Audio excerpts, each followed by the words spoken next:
Hey guys, today we will be discussing a new topic which is called Docker.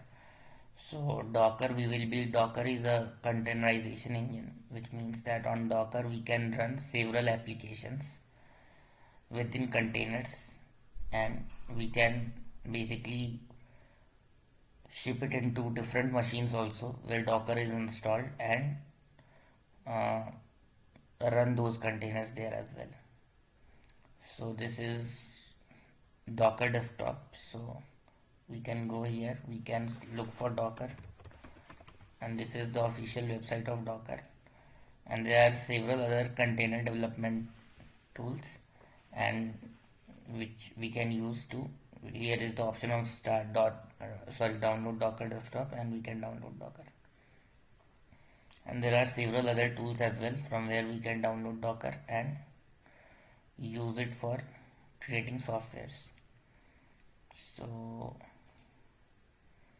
this is my Docker, and these are containers. There is no container, there is no images, there is no volumes, there is no builds.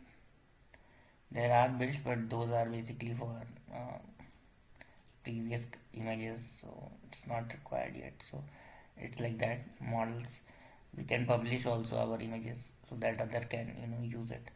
So this is how it is, guys. Please like, share, subscribe this video on Docker, and this series is on Docker. So stay connected and watch this. Thanks a lot. Thank you.